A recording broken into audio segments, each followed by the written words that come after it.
think. Fingers crossed. Hello guys, sorry for the delay. I was just having some technical difficulties because this is like me live streaming on my phone for the first time rather than my laptop. So yeah, thank you guys for joining me today. This is actually kind of like new territory for me. Oh, one sec. Give me 1 sec. Is it the right way up? It's not the right way up on the thing. Sorry, still having technical difficulties. I appear to be on an angle on my laptop, but I'm just going to keep talking anyways, because, yeah, we're going to work out the kinks. This is what this is for. So yes, thank you for joining me, guys. Yeah, this is a slightly new territory for me. I mean, I do live streams on the channel before, but the purpose of this live stream is one of many because I've been told recently by YouTube that my channel has the potential to grow if I do more live streams. I was selected for this like YouTuber small channel program thing. It's like an initiative to help small channels like mine get bigger audiences, get seen by more people. And they say my little teeny tiny channel has potential to be bigger if I do more live streams. So this is sort of an experiment for me. Like I'm just seeing if this does work. And yeah, my cameraman is trying to be like a ninja sneaking into the room. We're having so many technical difficulties here. Are we good? Lovely. All right. So this is so embarrassing. This is so cringe. This is what this is for, though. Okay. This is to me figuring out these kinks. Okay. Hopefully, if I do this again next week, I haven't died of embarrassment. I will do this again, and we'll hopefully have a few technical glitches this time around. So. Thank you for bearing with us, people. So yes, what was I saying? Yeah, I'm basically live streaming more now so I can hopefully grow the channel.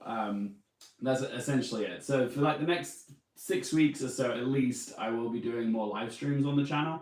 And if I do see that it's working, if I see that the channel growth is improving, then I'll do more of it in the future. Like if it's something that I find that I enjoy doing, or yeah, you guys enjoy seeing me do, I will do more of it. Because yeah, I'm someone who likes to plan when I do my YouTube stuff. I like to write my notes and my little scripts, and you know, make sure I've filmed it the way that I'm happy with it. So live stream's a bit more chaotic because you only get one take, and crazy shit like that happens like right at the start of the video. So yeah, it's a little unnerving being live. You know, you're just talking to a camera, but yeah, I've been told I can talk for Britain, so I might as well give it a go and see how it is. But yeah, this live streaming era of mine is coming at a good time because yeah, the program just started last week and it's like slap bang in the middle of award season, which is what my channel is about. So like there is still live streams to be done with, like, you know, reacting to the Oscar winners, the BAFTA winners, the SAG winners. So there will be content like that. But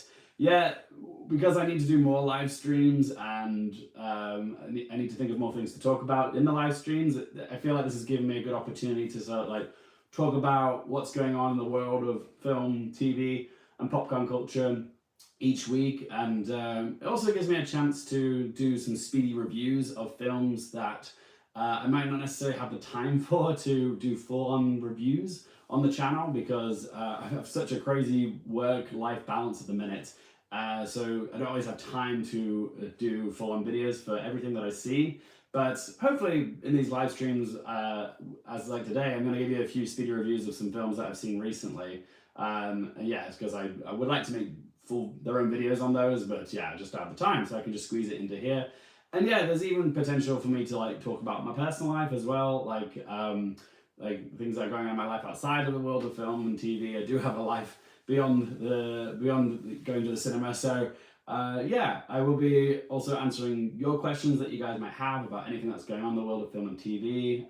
Yeah, the whole point of this is to sort of like engage with the fans, if I do indeed have any fans. It's another thing you always get paranoid about, is like, is anyone going to show up for these things? Because you always just feel like, yeah, I'm just a teeny tiny blip on the big canvas of YouTube with all the other massive channels and stuff. So you always do wonder if you're like reaching an audience. So yeah, but hopefully what this will prove, hopefully, is that there are some people that enjoy what I have to say and enjoy chatting with us. That's hopefully the outcome that we'll get here. So please do let me know your comments in the comment section down below. I've got my laptop up here, so I will try to respond to them as they're happening as well. But also, if you have any questions about anything that pops up here, just pop them in the comment section and I'll try to respond to them either as we're talking them out or maybe towards the end of the end of the video, yeah. So yeah, do let me know your thoughts and whatnot in the comment section down below.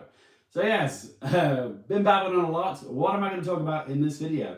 Well, yeah, so this video, I want to talk about some stuff that's going on right now in the world, the world of TV and film. The first thing I want to talk about is the passing of Catherine O'Hara, so we'll talk about that shortly. Also, yesterday was the Grammys, and well, it's not really related. I mean, it is Grammy related, but it's more about film, and it's the fact that Steven Spielberg has now got his Grammy and has just got GOAT, so EGOT, and I will talk about that. The GOAT got the EGOT, is what she was doing. Graceful Time got his EGOT. So yeah, we're talking about that as well. We're also going to be doing a couple speedy reviews of some films I've seen recently. One of those is Primate, and the other one is Song Sung Blue, which I watched last week. So I'll do some quick speedy reviews on those. And also going to give you some thoughts on some telly that I've been watching recently. Glenn and I just sat down and watched the finale of Stranger Things last night, yeah, and I have some thoughts on it, so I'll just share my feelings here about it. But also, I've been watching the first 3 episodes of Heated Rivalry, which is getting a lot of discourse right now, so I figured, yeah, I'll share my thoughts on the first 3 episodes. I haven't seen the remaining 3 episodes, we're taking our time with it. But yeah, that's pretty much what I'm going to be talking about in this video, so those are the main talking points. But again, yeah, if you do have any questions popping up, let me know in that comment section, I'll try to answer. Cool. So the first question I've got is from Elizabeth Henderson 139. What's your top 4 Letterboxd? Yeah, that's a good question. If you want to get to know me, my top 4 Letterboxd are Jurassic Park, Parasite by Bong Joon-ho, Mommy by Xavier Dolan, and what's the 4th one? I should know this, it's my top 4, but yeah, I'm forgetting what the 4th one was. I'll come back. Oh yeah, Alfred Hitchcock's Psycho. Yeah, those are my top 4 on Letterboxd. So thank you for that question, Elizabeth. Elizabeth Tennyson 139. Much appreciated. So yeah, guys. Okay, so the first thing I want to talk about properly is Catherine O'Hara. So yeah, last Friday I was working from home. I was working on my laptop, and I got the notification. Well, it's from one of my WhatsApp chats or film Twitter. Basically, like Catherine O'Hara, beloved American and Canadian actress of both TV and film, had sadly passed away at age 71, and this was genuinely quite shocking. Like I was really blindsided by this news because yeah, I know celebrity deaths do happen all the time, but yeah, very rarely do I have such an emotional response to one. I don't cry often when celebrities pass away. But I did shed a tear for Catherine O'Hara because she is just so... She's one of those actresses that just had such warmth about her and everything. Like she radiates whatever she's in, and you just love watching her. She has such screen presence. And I think for a lot of us, especially like as a 90s kid, growing up watching films like Home Alone, she very much was like a motherly figure to all of us. And then she had the resurge with Schitt's Creek and all that, and like found a whole new audience, became so popular. And I think that's also part of the reason why this celebrity death like hit me harder than usual, is because it came out of nowhere. Like there were no like warning signs that we should be fearing for Catherine O'Hara's health or anything like that. Like after the popularity of Schitt's Creek, Catherine O'Hara was showing up in so much stuff, like so many big projects. She was like in her 2nd act, like doing all these amazing things. Like she was showing up in Pixar's Elemental, The Wild Robot, Argyle, the 2nd series of The Last of Us, and The Studio as well. Like she was really like thriving right now. So it really just came as such a surprise that while she was like, you know, conquering the world, like to just find out that, oh, she's gone. And that was just what really, it just hit me like a ton of bricks, because it's just like, it just was so unexpected and random. And yeah, I don't think any of us were ready for it. And so many other people like reached out on like Twitter and said the same thing, that they were just so upset and like shocked by it. So yeah, I just wanted to say that she was an actress of, you know, great value to me. I really loved what she was doing, everything. Like, she really did bring such fearlessness to everything that she did. She had such a wonderful sense of humor. She was so goofy and so ridiculous, and I just love that. That was a quality you don't see too often these days. Like, not to the same degree as Catherine O'Hara. She truly is, or was, one of the greats. And yeah, I will dearly miss her. I know the whole world is going to dearly miss her, but yeah, the world got a little less brighter after she passed away, which is really sad. But yeah, I just wanted to say, acknowledge that I was really upset by it, and I'm sure you guys were as well. Please do let me know your thoughts on Catherine O'Hara in that comment section, and yeah, we can swap about that. Let me know what your favorite Catherine O'Hara performance is. It's hard to say for me.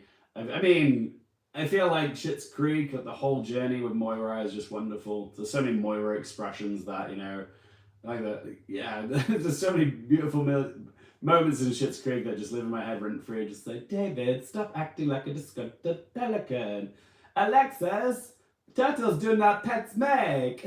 Yeah, just like the risks she took with that role, like they're absolutely ridiculous, but they completely landed. Like, it's just like, not everyone can do that. Catherine O'Hara had a gift, and yeah, I think Moira's definitely up there as one of my favorites of hers. But also, like, if you only really know Catherine O'Hara from her recent work, I do encourage you to go back to her older stuff as well. She did some wonderful movies, like mockumentaries, Christopher Guest mockumentaries that are worth checking out, like Best in Show, and yeah, she's awesome in those as well. And obviously, like Home Alone and Beetlejuice, like she has a lot of great hits. And also, who is she? She was in another Tim Burton movie. What was the other one? It doesn't matter, but yeah, she was really wonderful, and I just wanted to say that I'll miss her great dearly. So yeah, next topic of conversation is Steven Spielberg.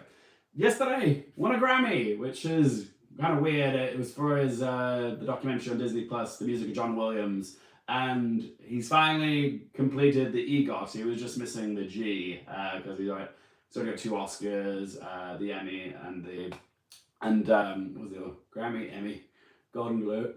Grammy, Emmy, Grammy, Emmy, Golden Globe, Tony as well. So he's got the Tony as well. So yeah, I would say the GOAT, the greatest of all time, in my opinion, Steven Spielberg is finally there. He's completed that what's it? I was gonna say trifecta. It's not a trifecta. It's a quadrecta of awards, and it's cool to think that he's joined that club because the EGOT circle, I think, is only like 20 people. So it's nice to know that Steven Spielberg is among illustrious company like, you know, Elton John and Andrew Lloyd Webber and Viola Davis. So yeah, he deserves to be in that circle for sure. So that was just something I wanted to bring up. I'm not a big Grammys person. Like, I read the highlights this morning on the BBC and all that. Like, Cher's mix up with the winner and everyone calling out Ice and all that. But yeah, the thing that really like struck me was that, oh, Steven Spielberg's now EGOT. That's great. That's for me. That's the cool thing that came out of it, which is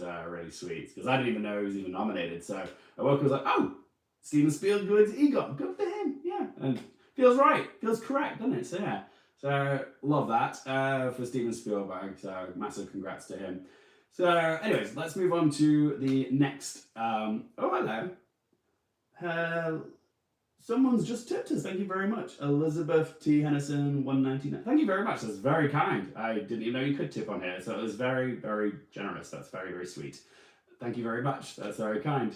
We do have a question. Hello, I just want to say thank you for spotlighting the voice of Hind Rajab and what's happening in Gaza on your channel. You're a good man. Oh, thank you very much, Nook Khaled 3741. That's very kind of you to say. Yeah, I loved the movie. It was amazing. Like, I saw the voice of Hind Rajab at Venice. It was my favorite film at Venice, and I'm happy to share the word on it because it's a very powerful film. So yeah, I've done a review for it. If you guys haven't seen the voice of Hind Rajab and are curious about it, it's in UK cinemas soon. Please do check it out. It's the most powerful 90 minutes of cinema you'll see. Oh yeah, no, that's saying something. So yeah, thank you very much for that. Cool, and thank you very much for the tip. That was very sweet. I was not expecting that. So yeah, next, moving on, we're going to talk about reviews. So some speedy reviews. Like I said, I can't always review everything on the channel because, you know, there's only so many hours in the day. But yes, some movies that I did want to talk about were the new horror film by, what was his name? Johannes Roberts called Primate. I saw this a couple weeks ago. It was a really good, fun film. It was only 90 minutes. It's the story of a bunch of college kids who on this remote state-of-the-art house in Hawaii, and the two sisters, they've grown up with this monkey called Ben, and yeah, they're having like a party, they're enjoying spring break or whatever, and Ben gets bit by something and starts turning rabid, and then starts killing like all the people at this house party thing. And it is so dumb but good fun. Like, it's just a very simple story. You know what's happening, you know who's gonna die, which character's gonna live, but I had such a good time with it. Like, it was just a nice, brisk, again, 90-minute movie. Like, it just flew by. The kills were very gory and gruesome. I had a really good time with it. Like, it was silly to the point where I could just sit back and relax and just like turn my brain off. It was just a good, fun, breezy horror film. The acting was pretty good in it. Academy Award winner Troy Kotz is in it as the protective dad. He was great, but the person I want to give a shout out to is the actor who played Ben, which is Miguel Torres Umbar. So yeah, the good thing about this movie is as well, like there's an emphasis on practicality. So instead of like having a CGI monkey, there are bits of CGI in it, but they actually had an actor play the character of Ben the monkey.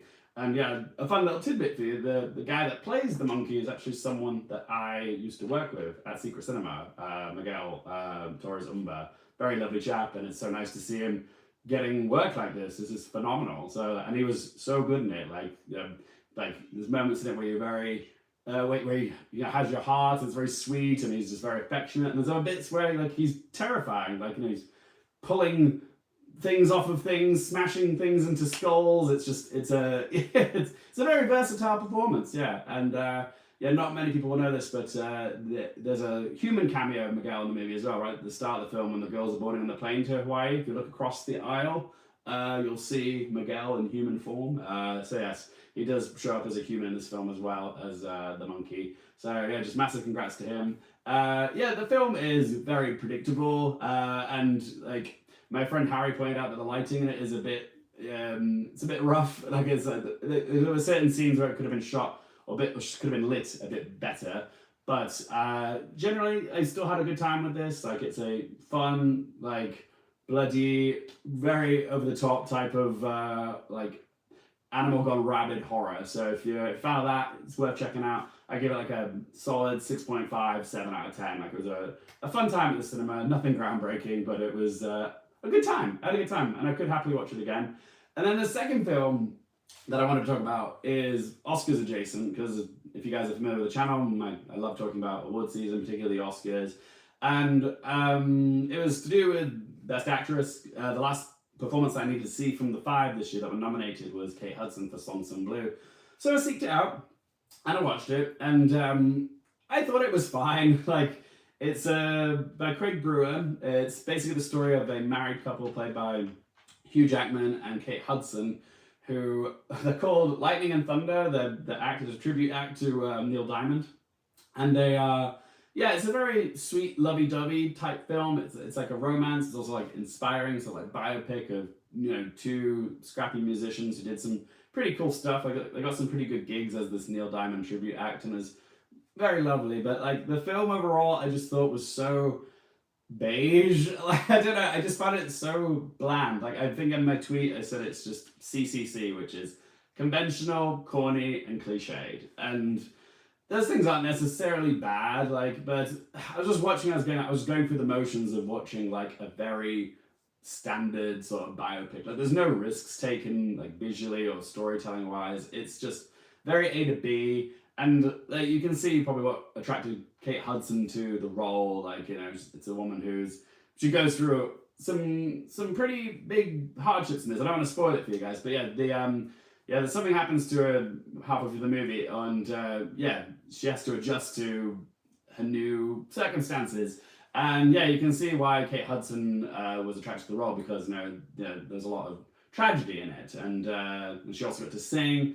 And also have a romance with Hugh Jackman. Who doesn't want that? So yeah, who would turn down the chance to snog Hugh Jackman? You know, I wouldn't. So yeah, she was good in it. Like, I'll say this is one of those films where you're kind of just there for the performances. Like, she's good in it, Hugh Jackman's good in it. I'm not wowed by the film. It's just like they're good in it, but like there's nothing about the film where I'd ever want to come back to rewatch it again. Not even for the performances. I'm glad I've seen the performances, but yeah, they're not the type of performances where I was just like, okay, I need to watch that again and again and again. Like it's just not got the rewatch factor, sadly. But yeah, it was fine. Like I didn't hate the film. I was just like, it was the type of film that I could feel myself. I was watching it at home, and I could feel myself wanting to like check my phone and like do other things whilst it was playing.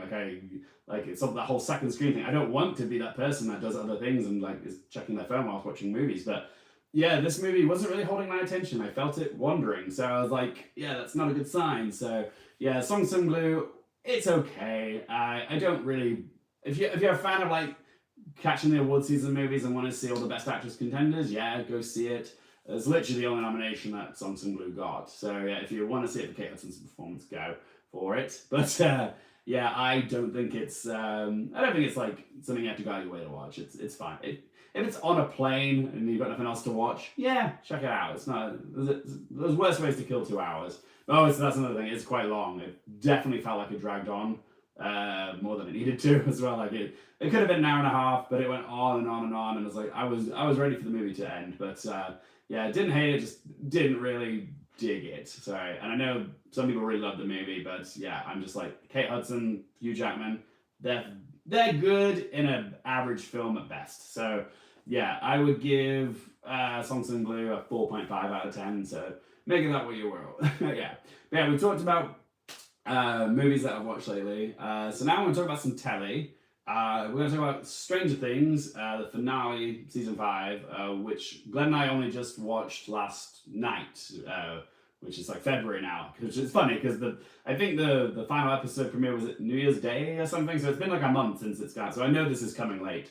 But yeah, I still want to give my thoughts on it because we watched last night and I had mixed feelings on it, yeah, because the reason we watched it so late is because we were in Japan and then I went to Switzerland and we really and Glenn went on a trip to Cologne as well, so like we like to watch those big TV shows together, like at the same time, like we wait for each other, we don't binge everything all at once, and also we didn't want to watch Stranger Things like on an iPad or a phone while we were traveling. Yeah, I actually saw someone on the plane to Japan watching like the middle 3 episodes on a phone screen. I was just like, it took every ounce of fiber for me not to like tell that person. I was like, God, you're watching it on a phone? Seriously? But yeah, so that was a sidebar anyways. But yeah, the final episodes, yeah, we kind of watched the last 4 of the last few days, the last 2 episodes last night, and I love this show. It's been on for 10 years. It's been a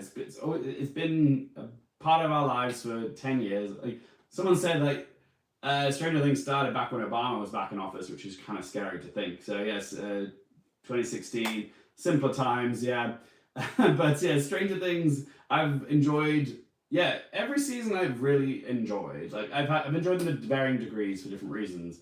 Season 5 I think is the worst. I'm sorry. Like I do think it's the weakest season just because so much needs to happen to wrap it all up, and there's just an abundance of characters in the final season.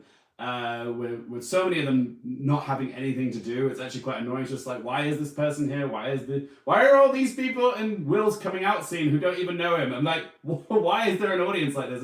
It's so silly. But yeah, I had a lot of mixed feelings on it because I didn't hate this season. Like I was kind of worried like it was gonna like bungle the ending like Game of Thrones last season did, because yeah, season 8 was rough. But I wouldn't put Stranger Things season 5 in the same bag as Game of Thrones season 8. I think there are some good things about it. Like there were some good sequences in it. Like I enjoyed the scene where they're trying to trap the Demogorgon or whatever in the house, and they use a chainsaw to make the little trap and stuff. That was fun. That felt like classic Stranger Things. I like the whole breakout of the kids from the army base. That was fun. And like the epilogue as well, I really loved it. You know how there was like an hour of the episode where they're like fighting Vecna and the Mind Flayer or whatever, and then it's done, and then it's just wrapping things up and telling you where all the characters are.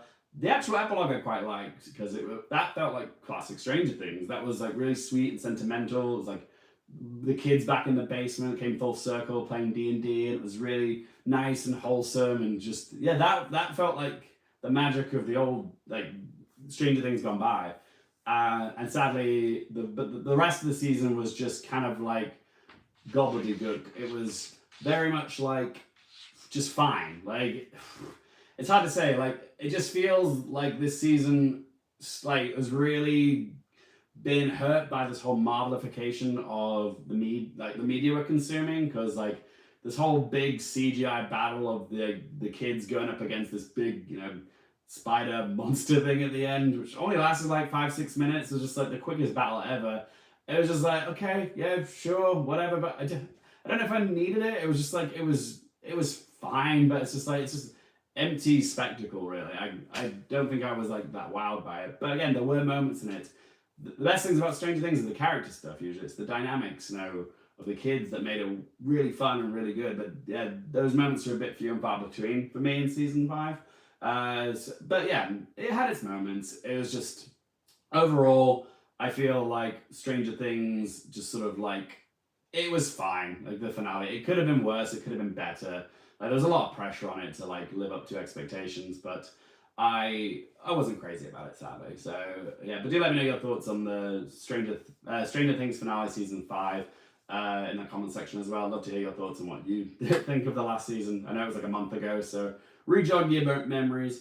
Oh yeah, another thing that I didn't like about season 5, again, it's a little spoilery, is just like, no one died. Like, it was like, you had this massive cast of like, I don't know, like 40 people, and it was just like, why is no one dying? Why has everyone got this like plot armor? Like, everyone had it. It was ridiculous. Like, people would like get hit by demogorgons like and get scratched, and normally that would kill someone, but yeah, they were just like, it's just tis but a scratch, yes. And yeah, everyone was just fine. Like, up and at it the next episode, it was, yeah, it was a lot to take in terms of like, yeah, okay, no one is going to die in this season. What, they killed off Eddie last season, and people were upset by that, so now they're too afraid to kill anyone off. I was just like, there were actually moments where I was watching it, I was just like, oh, they might actually kill like Nancy and Jonathan in this rising pool of cum or whatever it was. I don't know. Like, I was like, oh, are they actually going to do this? Are they going to kill someone off? Are they going to kill off the Will's mum? You know, I thought maybe they might actually show, oh, there's some stakes in the season, like,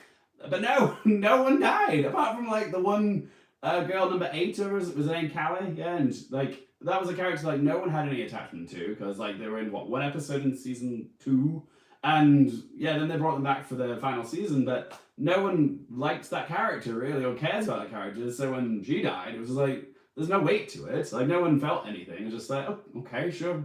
You know, okay, she's gone, but like that's the only person they managed to kill off. And then yeah, so yeah, it's just that it was the fear to actually like commit to killing someone in the last season when it could have had some impact, some weight to it.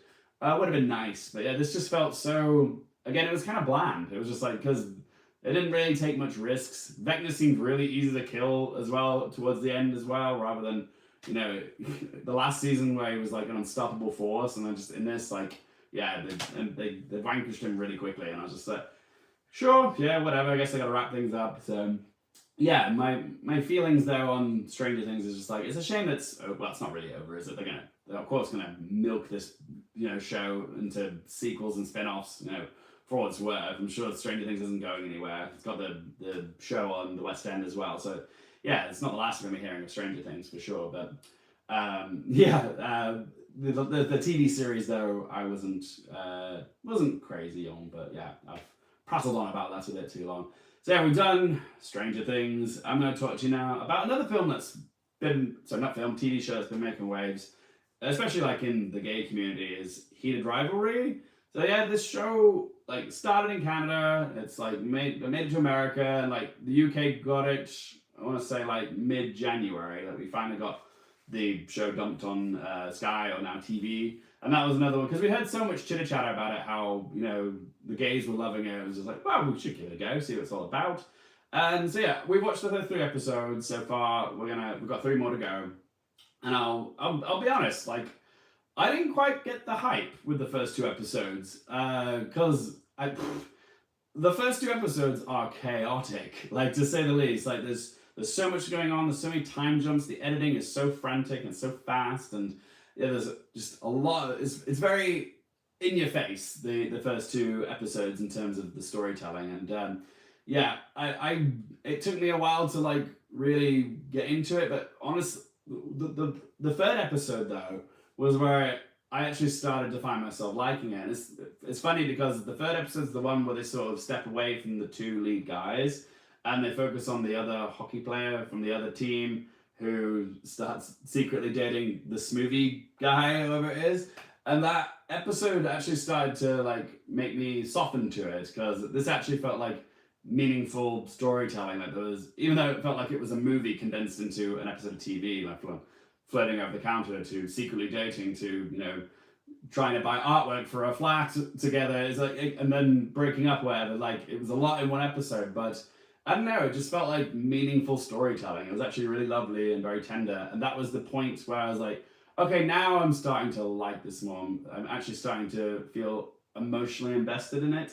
So yeah, it was weird because I didn't quite fall in love with it right away. Like I get it, it's hot seeing the sex scenes. There's a lot of bum in this movie, a lot of like, you know, noshing heads with legs like covering naughty bits and all that. So it is nice to see that. It's nice to see that sort of like representation on a show that's made this much, you know, of an impact culturally, which is nice. So yeah, as hot as that was, it's just like I still need good storytelling. I need characters that I care about. And now I feel like I'm getting to that point where I'm actually caring about the characters, which is good. This is just what happens in new TV shows, though. They take a few episodes for you to get attached to them or for them to find their footing. So yeah, few episodes in now, I'm sort of more invested in it now, and I will give you my thoughts on the remaining 3 episodes the next time we do a live stream, which won't be too long. Maybe later this week, maybe next week. So yeah, we'll see. Cool. So I'm just gonna scroll. We've got some chats. Bear with. Italian films. Mine. Cool. Lovely. So, all right. So, guys, thank you. We've pretty much done everything that I wanted to talk about, which is great. Do you guys have any questions that you want to ask us in this chat right now? Because yeah, this is what it's for. I want to talk to you guys, see what you're thinking. If you got any questions for me about Stranger Things, Heated Rivalry, Songs on Blue, Primate, anything like that, Catherine O'Hara, do let me know in the comment section now and I can answer your questions. If not, I will be coming back to another live stream soon. And yeah, please do let me know in the comment section if there's any particular topics you'd like me to talk about. Like if there's anything that's going on in the world that you'd like to hear my thoughts on, or if you'd like me to do anything specific, you know, related to a particular film or TV show, do let me know, because like I'm currently searching for ideas to put into my live stream. This is all sort of new for me. So yeah, part of me is like, what do I talk about? Like, what can I talk about? Because I'm when it comes to the Oscars and whatnot, I'm great at talking about that. Like, but yeah, this is off the cuff and stuff. So if there's any particular topics that you want me to talk about over the next few live streams, please do let me know, because I would appreciate your ideas. Like, I genuinely would. Cool. All right. So I don't think we actually have any new questions. I can't see any here. Lovely. No, I think we're good. Yeah. So yes, thank you very much for tuning in, guys. Yeah, I've had a lovely time chatting to you. But again, if you want more movie, TV, and Oscars-related content, do click that subscribe button. Do help my channel. We're still constantly growing. And I always appreciate support. Hit the little thumbs up button. It's good for the algorithm as well. Any questions and comments, pop them in the comment section below. And yeah, thank you so much for tuning in. Really appreciate it. And yeah, there'll be, if you've enjoyed the live stream, do let me know. I will do more stuff like this in the future. So thank you so much for tuning in, and take care for now. Bye. See you later.